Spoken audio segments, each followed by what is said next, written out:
May the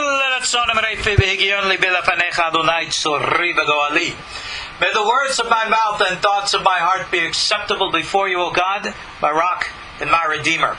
And now for our official opening for this class. Shalom all and welcome. I am your host Ariel Bartzadok, and you find me online at koshertorah.com.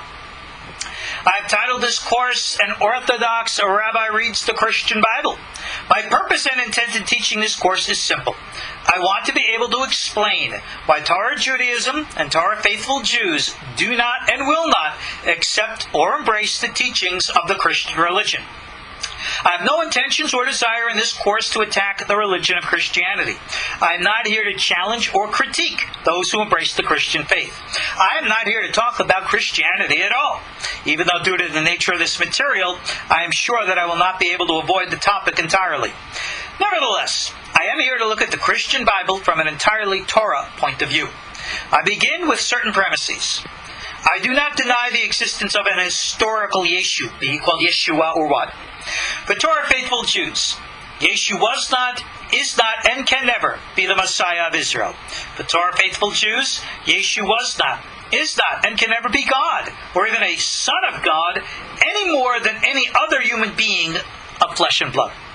For the record, the historical Yeshu was born, lived as, and died as a Jew. He and his original followers were all Jews, who, like him, were born, lived as, and died as Jews. Absolutely none of them were Christians in any sense of the word. We Torah faithful Jews follow the same religion that Yeshu himself practiced. We pray to the same Heavenly Father. We live by the same Torah, mitzvot, and ma'asim tovim. Yeshu was not a Christian, and neither are we. Yeshu's original followers were all Torah-observant Jews, as was he. As Jews educated in Torah, drenched in its teachings, and from what can be seen, knowing no other spiritual path, I must logically conclude that the original writings of Yeshu's original followers were all Jewish writings, and therefore well within my domain as a Torah-observant rabbi to read them and understand them as would one rabbi to another. I therefore begin with the position that anything found in the Christian Bible attributed to any of its Jewish authors that does not agree with Torah Judaism must not have been written by such an author, and is therefore subject to suspicion and must be critically analyzed. And that is what I am here to do. Like many Torah sages before me, I do not accept the Talmudic midrash about Yeshu at face value. Those teachings were meant to be polemic, not historical. Therefore, they will not be part of our discussions. I have been led to perform this work because of the experiences in my personal life. As a teenager, I was victimized by a terrible evangelical group in my hometown on Long Island. This group was led by a very evil, lying, deceitful individual who turned out to be a pedophile.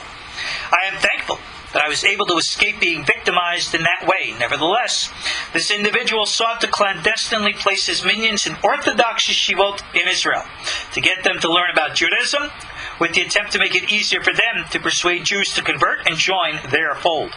I fought long and hard against this group, and I'm proud of my contributions in thwarting their efforts. It was through them, and because of them, that I became exposed to Christianity, and have therefore devoted the last 40 years of my life to study and investigate to discover whatever of the truth that is still out there to be discovered. Now, after 40 years, I feel confident and ready to share my insights and discoveries with you. So again, I reiterate, I am not here to attack our God-fearing, Bible-believing Christian neighbors. I hold them in the highest esteem and respect. I am here to explain to you, to them, and to all willing to listen, what we Torah faithful Jews see when we read the Christian Bible, and why we see what we do. And now, let us proceed with tonight's lessons. We're going to cover now chapter 11 and part of 12 in the book of Matthew. Now, remember where I'm coming from, how I read this. As I say in my introduction, I am Torah trained, the traditions of Judaism, and I am coming to look at this material from that point of view with the premise that the original teachings, the original historical Yeshu, the original historical Matthew were, like me, Torah-observant Jews. And therefore it is important that rather than look at the Christian Bible from a Christian point of view, as befits the Christian religion, let's go back to the beginning.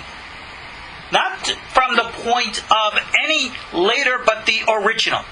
Because when I read, and I'm looking, as you all know, from the Schofield Study Bible, Red Letter Edition, King James Version. This is the most authentic Christian as you can get. And I chose that intentionally because I want to be able to see exactly what Christians hold dear. And to see how we would look at it from our Torah point of view. Now, chapter 11 deals with Yeshu's relationship with John the Baptist. Now, we said John the Baptist, Yochanan. There is nothing that we have in history from a Christian, Jewish, or historical point of view to suggest that Yochanan was anything other than a God-fearing, Torah-observant, most likely ascetic, mystical kind of a Jewish zealot. He was a kadosh guy from the best that we could see. Now, along comes Yeshu. As we showed clearly in the last class and in previous ones, Yeshu is a member of the Zealot party. He is associated with the assassins known as the Sicarii, who are a very violent group. As much as Christianity today wants to erase this image of Yeshu, it cannot be erased. As I've quoted to you from the past, there are numerous Christian scholars who have picked up on these things, and of course many apologetics who try to erase their influence. But from our Jewish point of view, we see what the, shall we say, believing Christian does not want to see. They have created their image, their archetype, their myth of their Jesus. That's between them and God. We're not interested in that. But if you want to take your dream, your picture, your bubble, and say that's the reality, we say, well, wait a second, that's where we got to draw a line. Because ultimately, what you see from your point of view doesn't match up with the real history that Torah sees and knows. And we're going to see a lot of that right now. So, with this context, remember, Yeshu the Zealot, Yeshu the Sicarii, starting a movement to create an army with the specific intent of leading a political, military, and a violent insurrection against the Romans. And now, chapter 11. It says, and it came to pass when Yeshu had made an end of commanding the 12 disciples. Remember, they went each their own way to try to gather, members for the new movement. To bring people the message of the kingdom of heaven. Remember what that kingdom of heaven is. Not some pie-in-the-eye place in the afterlife. No. It is the building, the reestablishment of the Davidic monarchy here on earth. That's what he sent them out to do. He departed to teach and preach in the cities. Alright? They go their way, he goes their way. This is how you go and build up the military. And now, John's in prison. Now you can get into all the reasons why he was in prison, but nevertheless, he was considered a political upstart. He is acting in such a way which clearly identified him with the zealots. Those who were rebels against Rome. Those who were considered treasonous by the government. A troublemaker. A radical. And they shut him down. That's just the way governments do things. So, John is in prison. And it says here in my version that he heard the works of Christ. Oh, really? You think John would have called Yeshu Christ? First of all, I'm sure John didn't know Greek. And I'm certain, based upon the next verse, that he wouldn't have called him Messiah either. It says he sends to him 2 disciples, right? 2 of his Talmidim. And he goes, are you the one that should come, or do we look for another? You don't call somebody Mashiach if you're asking them if he is Mashiach. That's like putting the cart before the horse. It doesn't work that way. So therefore, like I said in my intro, I suspect that maybe the editor of this book put that in. And what was the original words? We don't know. But I can tell you for certain, John would never have called Yeshu Mashiach, because Yeshu certainly did not fulfill the messianic role. Was he maybe considered to be a great Rabbi, an enlightened soul? We went through the whole issue about the secret soul of the Messiah, and how based on Enochian literature, there were many in that century who considered that there was to come a, quote, super Rebbe, who would be the political leader and the leader of the armed insurrection. And he would have such powers that he would be the incarnate of the archangel Metatron. So, I'll bet you that in the back of John's mind, that's probably what he was thinking.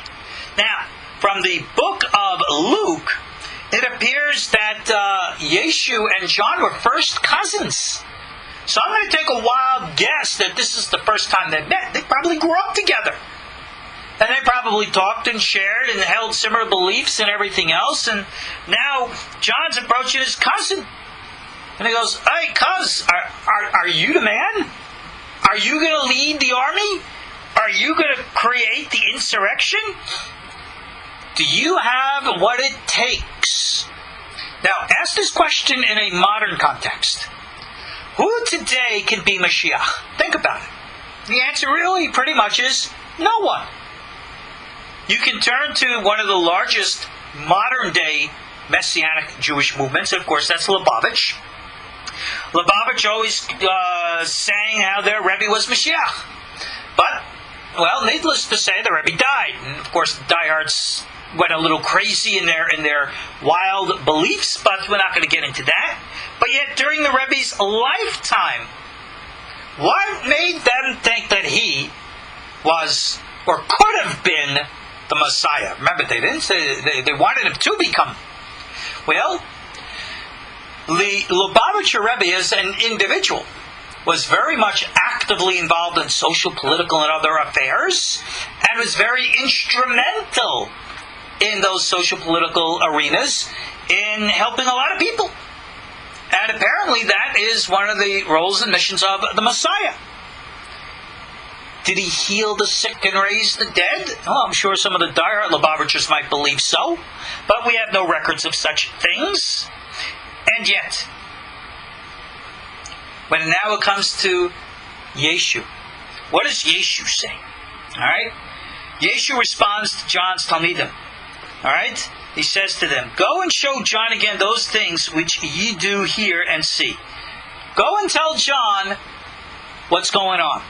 He says, "The blind receive their sight, the lame walk, the lepers are cleansed, the deaf hear, the dead are raised up, and listen to this, the poor have the gospel preached to them."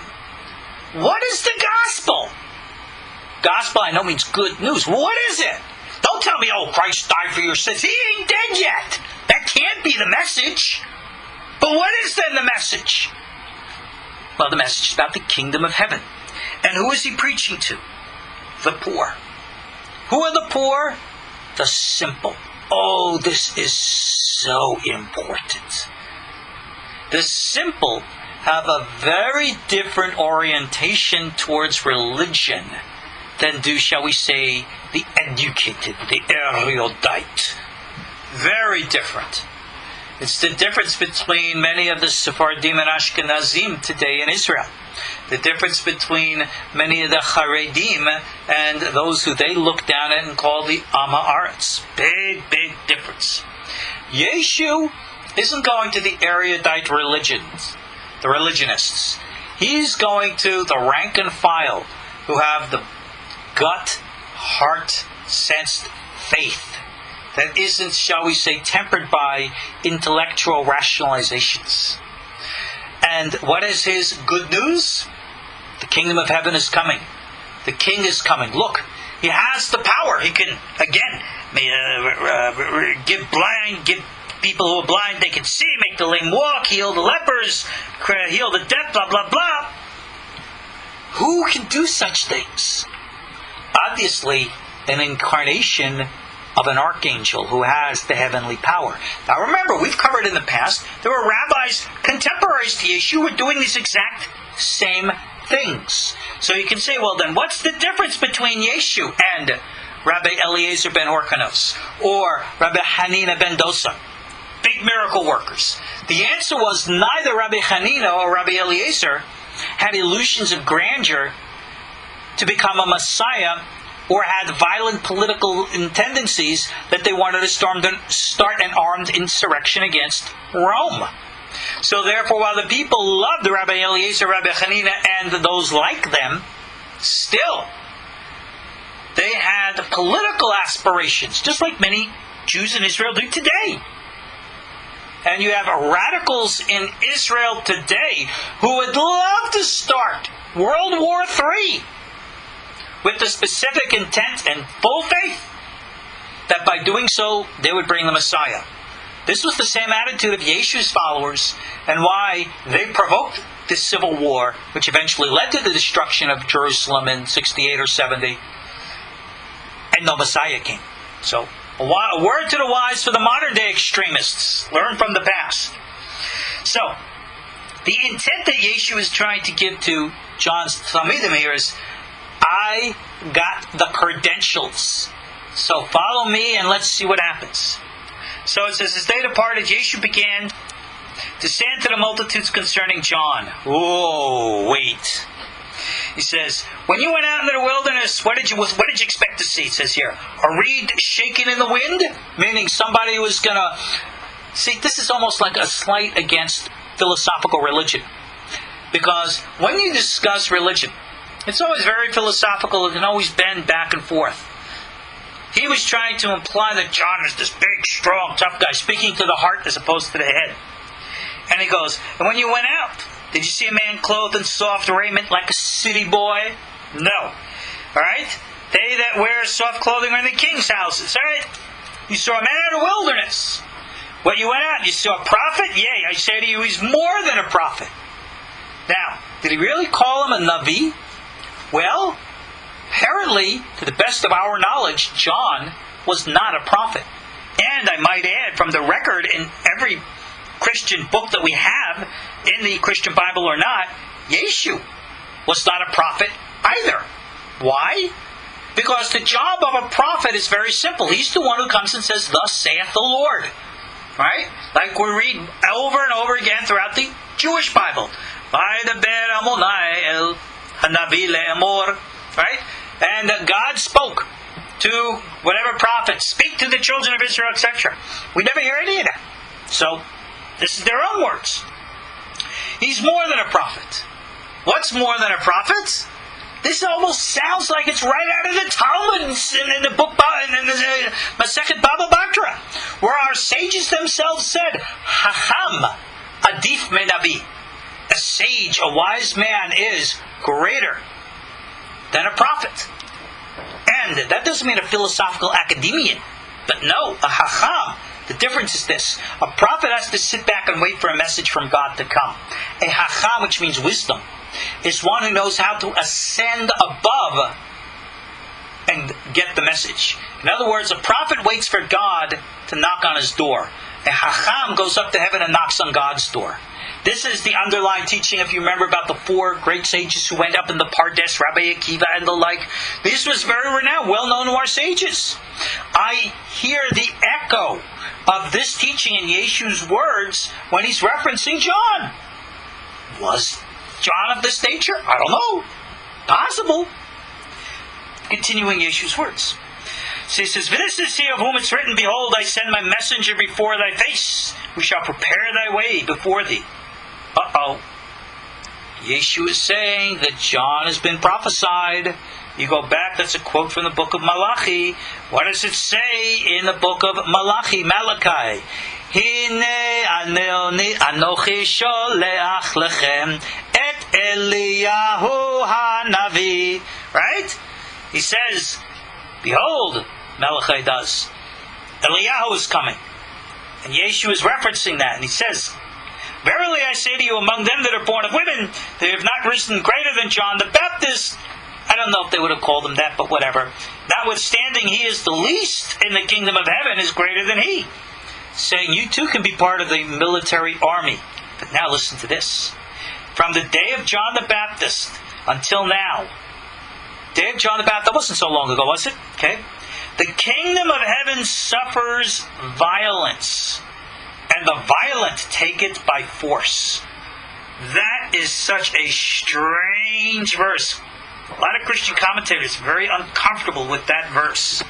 But what it means clearly is this. This kingdom of God, not some afterlife place, but a mention, a reference to the military army, the clandestine force of zealots and assassins whose intent and actions were violent. They suffer violence and they act with violence. And says the violent take it by force. The kingdom of heaven is taken by force. Here Yeshu has this really weird thing. He's talking in praise of John the Baptist, and now he's talking about violence. Why? Because John was taken in. John's about to become a martyr.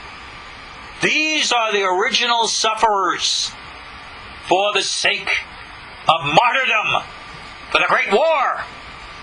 And therefore, we have to have our revenge. The violence have to take it by force. And he says, for all the prophets and all the Torah prophesied until John.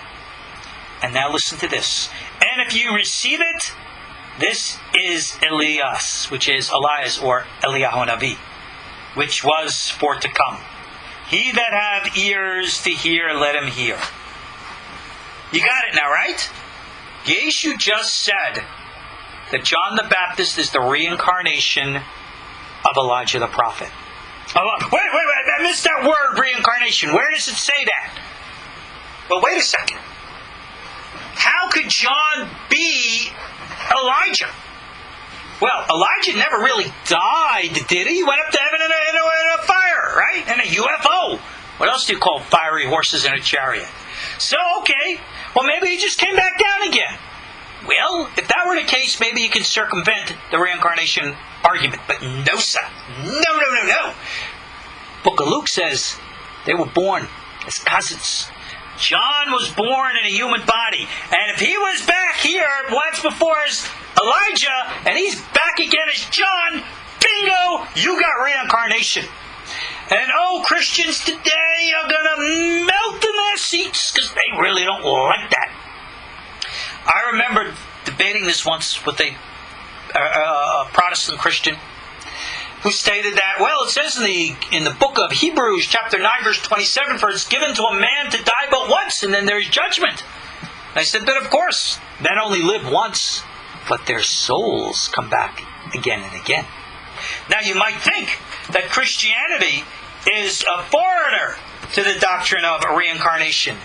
Ain't nothing of the kind so true. And boy, oh boy, I got it right here in front of me to share with you. There is a very good book that I recommend to you. It is entitled Reincarnation for Christians. Evidence from early Christian and Jewish mystical traditions. It's written by a Catholic priest, John W. Maswili. He's a Monsignor. He's got a doctor in theology, so he's a big guy. And in his 6th chapter, Metempsychosis in Christianity from Jesus to the 7th century, he brings down some very interesting source material that I want to share with you. He states right here, page 95 of his book, it's an obvious fact that metempsychosis, in parentheses reincarnation, was believed and taught in the New Testament by the church fathers and accepted by the man we call Jesus. He says so right out. And he goes page after page and gives a list of a number of the different, shall we say, teachings of the church fathers. Let me share with you some of them. He quotes here, in his words, Saint Justin Martyr wrote the following to Trypho the Jew. He says to Trypho, and what do those suffer who are judged to be unworthy of this spectacle? And Justin responds, they are imprisoned in the bodies of certain wild beasts, and this is their punishment. Justin Martyr is teaching old teachings that are embraced today by the Kabbalah, that not only do human souls reincarnate as human beings, they can also reincarnate as animals. Now, here's another church father by the name of Origen. Some consider him controversial, but not our author here. And he writes, "The soul has neither beginning nor end. Every soul comes into this world strengthened by the victories or weakened by the defeats of its previous life. Its place in this world is a vessel, appointed to honor or dishonor, is determined by its previous merits or demerits. Its work in this world determines its place in the world which is to follow this." Now, Saint Gregory of Nyssa also states, "By some inclination towards evil, certain souls come into bodies, first of men, then through their association with their irrational passions, after the allotted span of human life, they are changed into beasts, from which they sink to the level of plants." My goodness, this sounds like the Arizal. "And from this condition they rise again through the same stages and are restored to their heavenly place." Wow, that's pretty intense stuff, I would think. But anyway, he goes on to describe many of the other church fathers here, quoting from, let me get the names here, from St. Jerome and some of these other, St. Augustine, he quotes some other sources.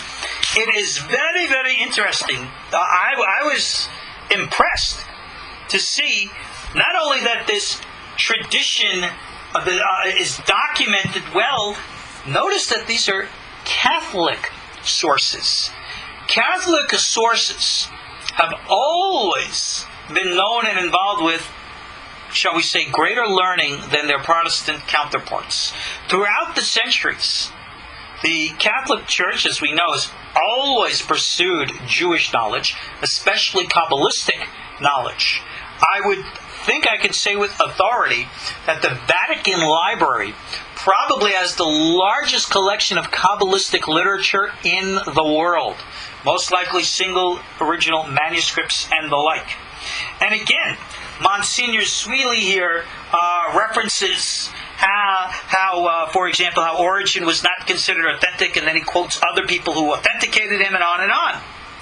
What this means to us is that a modern-day Protestant view that reincarnation is not Christian, and they call it demonic.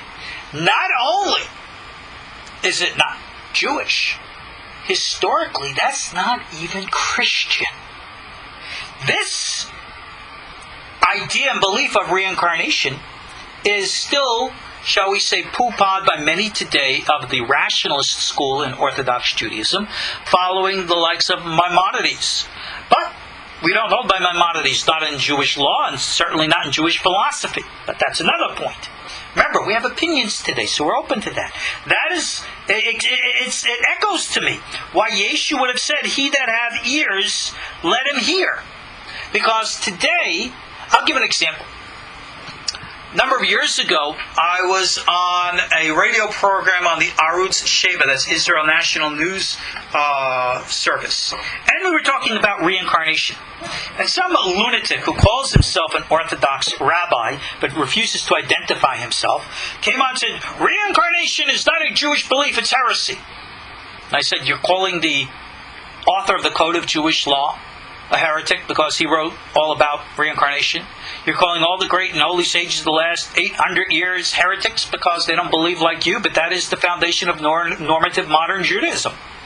So, like it or not, it's also the origins of what was normative Christianity before, shall we say, certain things were ironed out. Wink, wink. But anyway, so much for that point. And I think it's an important one that we stay focused on. Moving right along.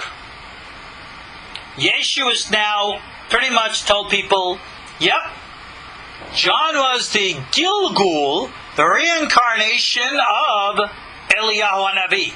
Now you can imagine how that fired up John's supporters and everyone else. They're saying now, the prophecy has been fulfilled. Eliyahu has come. That means the road is now clear for Yeshu to become the political leader that he desires to become, because everything is fitting in. You should know, it's very, very dangerous when you mix politics and religion, because when politics, is fired up by religion, that's like having an unending energy source in the gas tank. It just goes and goes and goes until it burns out, or is burned out. Very, very dangerous to have religion and religious people in positions of power. They always abuse that position based upon their skewered religious views. This was true in the days of the Second Temple. It's true today. It is true in Israel. It is true in America. It is true everywhere. And it's the reason why, and I believe personally, that why God arranged for the establishment of these United States. So as you can have a greater spiritual, but not necessarily religious nation. One nation under God and all the rest, but not necessarily catering to any religious extremists. I think that was a very profound progression in human history. I don't think Yeshu would have been on board with this. I think Yeshu, if he was in Israel today, would have been a right-wing extremist looking to overthrow the Israeli government. Heck with the Arabs, let's start World War III kind of guy. Essentially, that's what he did then. I think that's what he would do now. Very dangerous. And you see it here in his words. Now listen, for the rest of he goes on now here in not nice ways. What should I liken this generation? They're like children sitting in the markets, calling unto their fellows, and saying, we have piped unto you, and yet have not danced. We have mourned unto you, and you have not lamented. For John came and neither eating nor drinking, and they say he has a devil. The Son of Man, remember the Son of Man, Ben Adam, means a human being. Human being. Comes eating and drinking, and they say he's gluttonous, blah, blah, blah. Right? His wisdom is but wisdom is justified of her children. He's trying to make a play now against the religious establishment which is seeking political and social stability. He is trying to destabilize them, and that's why he's attacking them. You see, the original schism between the rabbis and Yeshu had nothing to do with religion. Had nothing to do with Yeshu calling himself Messiah or God or any of this other silly stuff. It had to do with Yeshu wanting to start an armed insurrection and create a war, and our sages' desperate attempt to prevent it. They failed. The result, we are still suffering from. Because even though the state of Israel is back, it's not what it once was. But this is what he's getting at here. So then it says here, began to upbraid the cities where most of his mighty works were done. Woe to thee, Chorazin! Woe to thee, Bethsaida! Right? Bethesda, whatever. For the mighty works which you have seen, alright, that were done in Tidon and Sidon and Tyre, they would have repented in sackcloth and ashes. Repented? How? What would he want them to do? Observe Torah and become Christians? There's no Christianity here. He's not a Christian. He's talking Judaism. He would want them to become what we would today in Hebrew call Shomer Mitzvot. He'd want them to become religious and observant. And so he warns these cities, you guys are going to get it. He speaks of Capernaum, is that how they call it? Yeah. He says, right, you're exalted to heaven, you're going to be brought down to hell. For if the mighty works have been done in Sodom, all right, they would remain to this day. And then he says, I say to you, it will be more tolerable for the land of Sodom in the day of judgment than for you. In essence, Yeshu sounds almost like a modern-day Haredi extremist who wags his finger as he walks up and down the streets of secular cities like Tel Aviv and Haifa, saying, woe to you, Chilonim! God's going to get you, He's going to strike you down, you all better go and do tshuva, you better become Haredim like me, or you're going to all die.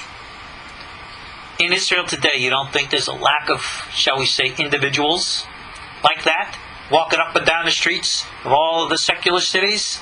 Yeah, they're there. Think about here in America, where you see the guys with the placard boards, like sitting in the square, right? The end of the world is near kind of stuff. All right? Maybe that's a close comparison here. So Yeshu is really going out here, telling people his message. You got to become religious. You got to start up. Okay? Let's read on, because now it really gets interesting. When I read these next few verses here, verses 25, 26, 27, I started to think about this and said, I am not sure I understand this. Listen. It says that Yeshu said, I thank thee, O Father, Lord of heaven and earth, because thou hast hid these things from the wise and prudent, and hast revealed them unto babes. You see the difference between the wise and prudent and the babes. The babes are the simple ones. The babes are what we would call today Am Haaretz, whereas the wise and the prudent are the educated, the religious elite, the sages, if you will. Those who saw through all the religious extremist shenanigans and desperately seek to maintain life, to maintain social stability, and recognizing the way of things, trying to avoid political controversy. But the rank and file, those who we would call again the Am Haaretz, they are the ones who are filled with simple faith. Again, you could go to modern day Israel, and you'll see a major difference between the Haredi community and the religious who are not Haredi. Not necessarily modern Orthodox, but like your rank and file everyday Sephardic Jew today in Israel. They are very spiritual. They're Torah observant, but they're not the kind who are going to sit down in yeshiva and study Talmud. No, they go to work. They make a living. They serve in the army. They're normal people. They're the salt of the earth. And the one thing that they're attracted to more than anything else are messages about Kabbalah, Zohar, and all the wondrous things, because they sip it in as a message of faith directly into their hearts. Whereas the more rabbinically inclined are into the argument, the dialectic, the discussion, the philosophical. So you see, Yeshu's message of religious extremism didn't get past the religious intelligentsia. They saw through it. Whenever he wants to give an argument, whenever he wants to do all these miracles, they say, yeah, we got miracle workers too. Oh, but we need a political insurrection. No, we don't. And that's why Yeshu was at odds with them. Nothing to do with religion. All politics. But the rank and file saw a real giver, they would call it, a real he-man. For example, many of you might remember Rabbi Meir Kahane. Rabbi Meir Kahane was an extremist of our generation, the last generation, if you will. And most rabbis of the day tolerated him. Some even acknowledged him. But his support came from the rank and file. Not from amongst the religious intelligentsia, not from amongst the yeshivot and the schools, but from the rank and file folk. That attraction and that relationship is a mirror of what it was like Yeshu in his day. And Yeshu is taking advantage of this to build his army. Okay, moving right along. Now, it says here, even so, Father, for so it seemed good in thy sight. Now listen to this verse. This verse I had to think about for a minute. All things are delivered unto me of my Father. I didn't even understand the grammar here, but I thought about it. And no man knoweth, it says here the Son with the capital S, but the Father, neither knoweth any man the Father save the Son, and he to whomsoever the Son will reveal him. Now, to a Christian believer, well, there's a reference to Father and Son, part of the Trinity, right? Yeshu's the Son of God and all the rest. I say, okay, I understand that's how a Christian would understand it. But Yeshu wouldn't have understood it like that. Yeshu wouldn't have spoken like that. Yeshu did not hold that Christian theology. Christian theology is going to come around the hundreds of years after Yeshu's gone. So, one of two things. A, these words could not have been said by Yeshu, most likely not even written by Matthew, but put there by a later editor. Historically speaking, I'll bet you that's more accurate. But then I thought about it. What if that's not right? What if Yeshu actually referred to the Son? I said, well, what would he be talking about? He doesn't refer to himself as the exclusive, unique, only Son of God, part of a Trinity. Yeshu never went around and introduced himself, hi, I'm God's Son, I'm part of the Trinity, nice to meet you. No. Okay? Christians, of course, believe that, but that's their myth. But getting back to, if Yeshu really made a reference to, if you will, the Son, what would he have been talking about? Well, where would I go for my answer? How about to the Bible? Okay. Where is the Son of God mentioned in the Bible? Oh, of course the Son of God's mentioned in the Bible. Absolutely. Doesn't the verse in the prophet say, I took my son out of Egypt? Yes, it does. Doesn't God refer to Israel in Egypt as his firstborn son? Yes, he does. This is Scripture. This is prophets. This is the Torah. This is the book of Exodus. Now, if Israel is the son, let's play with words here. All right? All things are delivered. Let's say Yeshu says, all things are delivered unto me of my Father, right? God gives me the authority to do what I'm going to do, right? He was talking in prayer. How it switched to this, which is not a prayer, I don't know, which is again suspicious in the context, but again, let's deal with it as it is. So, no man knoweth the Son but the Father. Let's replace Son with what the Son is based upon Scripture. No man knows Israel other than their Father in heaven. That makes sense. I get that. And listen to the next. Neither knoweth any man the Father save the Son. No man know the Father save Israel. That makes even more sense. And he, to whomsoever the Son, Israel, will reveal him. Now, if I am reading this right, Yeshu just pretty much said, the only one who can ever know God are the Jews. And the only one who God knows are the Jews. And the only one who can teach about God are the Jews. That's how I see it. The Father neither knoweth this. Right? No man knoweth the Son, but the Father. No man knows Israel, but the Father. Our Father in heaven. Neither knoweth any man the Father, save the Son Israel. And he, those whoever the Son Israel will reveal. This is the dominance of Judaism. Yeshu isn't making a theological statement about a Trinity here.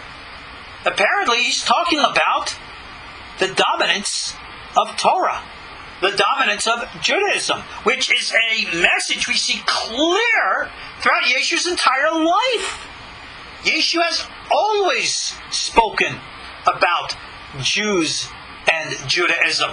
He clearly had no interest in reaching out to what he would have called the Goyim, the non-Jew.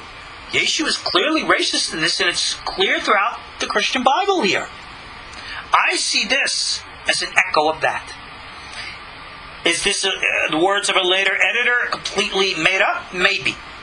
But if there's any truth to this being Yeshu's words, or any truth to this being Matthew's report, then I have to understand the Son within the biblical context. And that's what it says. Now, even to reinforce this, listen to what comes next. Come unto me, all ye that labor and are heavy laden, and I will give you rest. This is the echoes of the words of the Torah. Read how the Torah, the wisdom as it's spoken of in the book of Proverbs, cries out. And the promise that wisdom, Torah, offers to those who embrace it. Take my yoke upon you and lean and learn of me. For I am meek and lowly in heart. You shall find rest unto your souls. For my yoke is easy and my burden is light. Torah Hashem tamimah mashivat nefesh, Psalm 19 says. The Torah of Hashem is simple. It restores the soul. All of this, these teachings of Yeshu, seem to be an echo that reinforces the predominance of Torah. Again, there's nothing Christian here. Scratch their head in curiosity. Okay, let's move on in the few minutes that we have left here. Chapter 12. It's titled, Christ is Lord of the Sabbath. Yeah, okay. As if that has some significance. Let's read. At the time it says, Yeshu went on the Sabbath day throughout the corn, and his disciples were hungered, and began to pluck the ears and to eat. And it says, when the Pharisees saw it, they said unto him, Behold, thy disciples do that which is not lawful to do upon the Sabbath day. So, how does Yeshu respond? Hey, buzz off, right? Screw you. No, on the contrary, Yeshu doesn't seek a provocation. Yeshu is responding to the Pharisees in a very Pharisaic way, like a scholar, like a sage. Today, me and my rabbinic peers, whenever we talk and someone says, well, this rabbi says this, I'll respond, that rabbi says that, and the one will say, this one says this, and it goes back and forth in a dialogue. Here, the Pharisees are doing what rabbis do. They bring up a halacha. Hey, what you're doing is asur. Oh, is it really? Did Yeshu here say what I am doing is permitted on the Shabbat or not? Let's read. So he says to them, have ye not read what David did when he was hungered and they were with him? He is responding in Pharisaic tradition by responding with Scripture.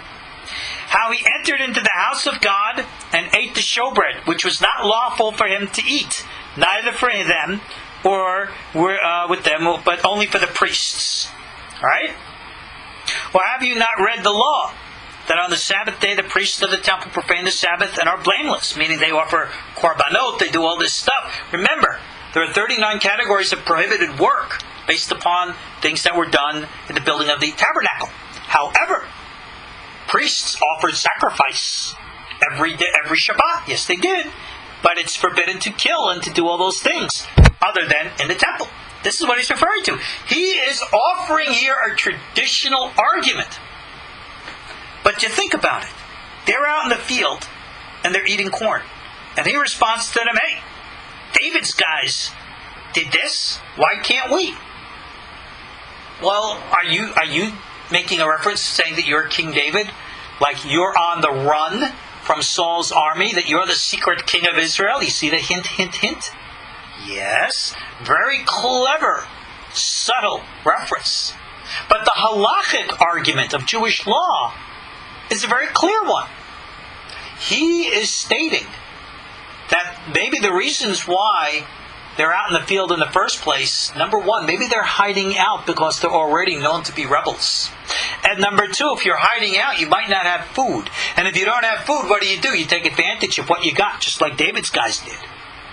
So maybe what Yeshu was saying in response was, my halakhic permission for taking these grains of corn, not that they weren't forbidden, but they fall under a different category of what we call in Hebrew, pikuach nefesh.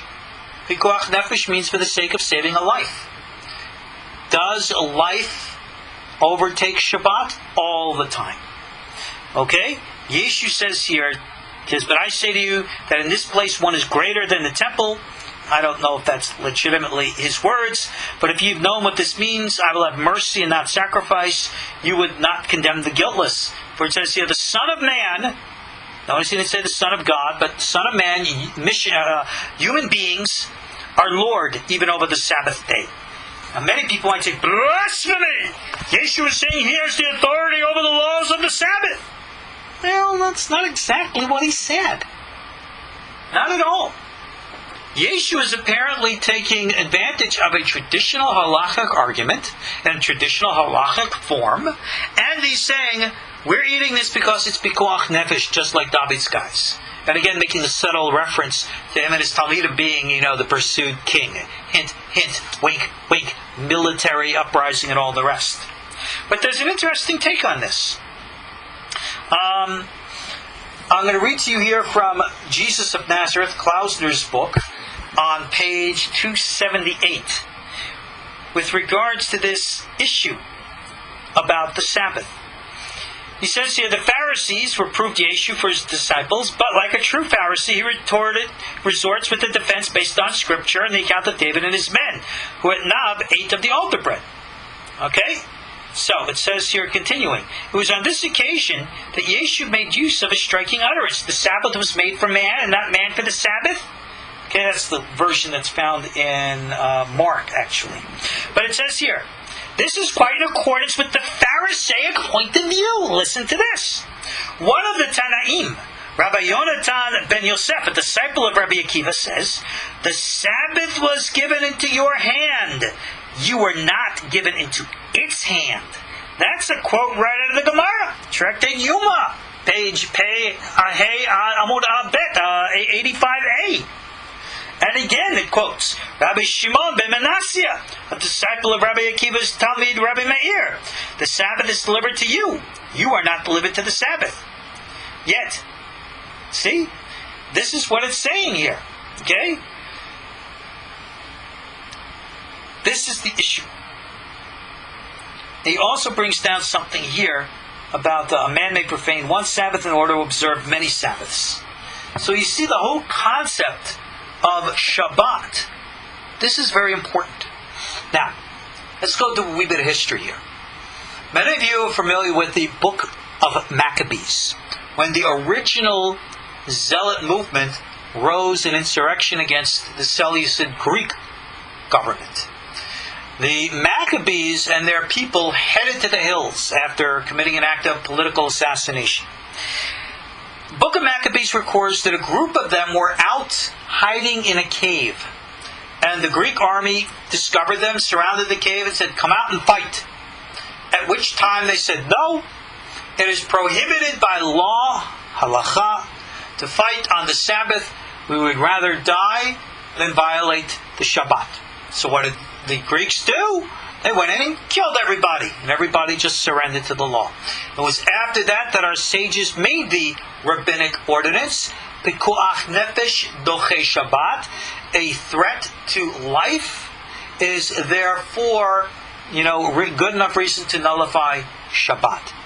And based upon that, it's been the law ever since. So again, I see here echoed in Yeshu's behavior. What's he doing out in the field? Why are they plucking corn? Are they hiding out? Are they hungry? Are they desperate? Then they would be in a context of pikuach nefesh. And the rabbis who were with them, why would they have been with them? Kindred spirits, maybe. Don't think all Pharisees, like the school of Hillel, sought stability with the Romans. On the contrary, those of the Shammai school were very much part and parcel part of the insurrection. Big time. That's another story. So, all that Yeshu did here was make a reference to a halachic argument of pikuach nefesh, a very well-known deed, and spoke how human beings are predominant over Shabbat, which is a halachic position recorded in the Gemara. How this gets turned around and twisted, that you have legitimacy to violate the laws of Sabbath when the commandment of the Sabbath is one of the 10 commandments. Gee, I don't get that one. But now, let's move to the next issue. It says here, and when he departed thence, he went to their synagogue. Behold, there was a man which had his hand withered. And they asked him, saying, is it lawful to heal on the Shabbat? Right? It says here that they may accuse him. Accuse him of what? Is healing permitted on Shabbat? Saving a life is permitted, yes. But healing for the sake of healing, no. Our rabbis instituted a gezerah, a rabbinic ordinance stating not to do regular healing on the Sabbath, fearing that it would lead to the performance of forbidden activities which are prohibited by Torah law. That is the issue. So, they turn to him. So, what's your opinion? Do you accept the opinion of the rabbis not to do healing on Shabbat? It's a good question. Yeshu responds, what man shall there be among you, that if you have a sheep and it fall into a pit on the Sabbath day, you do not lay hold of it and lift it out? That's not according to the halakha. I'd be very curious to see if that was a halakha on that day. How much then is a man better than a sheep? Wherefore it is lawful to do well on Sabbath days. So again, Yeshu seems to be implying that he is clearly Shomer Shabbat. But now, he says, then he said to the man, stretch forth your hand. And he stretched it forth, and it was restored whole like the other. He healed him using whatever powers that he had. He did not violate the gezerah of the sages. He did not violate any of the prohibited activities. Healing through the power, if you will, Kabbalah, technically is not forbidden. I'm not even sure we consider that within the boundaries of the definition of healing on Shabbat. But, it says here, then the Pharisees went out and held counsel against him that they might destroy him. What? Why? When he's out there picking the corn in the field, that didn't bother them. But all of a sudden, now that he's healing somebody on Shabbat, that bothers them. Why? Don't you see? When he was out there picking in the field, he had a halachic argument which was legitimate. But here, he is flaunting the authority of the rabbis by saying, you know something? The rabbis say that not to do this healing. I don't care what they say. I'm going to do it anyway. Whether or not it certainly was not a violation of Torah law. Whether or not it's a violation of rabbinic law, that's something else. What made the big hullabaloo? That he was willing to make a public statement against the establishment, against the authorities, clearly showing his intent to subvert the stability of the social norm. That is why they had to go and conspire. It says here to destroy him. I'm not so sure that that's what that was all about. But it says when Yeshu found out, he withdrew himself from thence. Right? He says, time to flee, time to split, time to disappear again. That's a traditional thing that any zealot does when he's trying to create a movement. He doesn't stand there and try to, stand up for himself. It says he splits, and great multitudes followed him. Well, I don't think they're actually following him physically, because you don't go hiding with 1,000 people walking behind you. But what it meant was that he presented himself as a position of opposition against the rabbis, which the rank and file found enticing. And that is what made his position significant and dangerous. So, it says here, and they charged him that they should not make him known. Wherever he went, he says, I got to be in quiet. You can't expose me. I thought this is the guy who the Christians say is preaching the gospel and all this lovey-dovey stuff. Why is he in hiding? Because if you are presenting yourself as a zealot, another word for zealot today, Sakai? No. How about terrorist? Remember Merikahani? Merikahani and his group were condemned and put on lists as being Jewish terrorists because of their willingness to commit acts of violence, not only against Arabs, not only against Jew haters, but even against, and I know this from experience, fellow Jews who disagreed with them. That was the spirit of Yeshu. Alrighty, I see we've kind of ran out of time here. So ultimately, we'll pick up on this when we pick up in our next class, which, again, let me just conclude here and remind you. You see here over and over again traditional, typical Jewish teachings and the reality of the nature of what was going on, as opposed to the myth which is today presented of this poor, innocent, sweet, pacifistic, persecuted, misunderstood Son of God.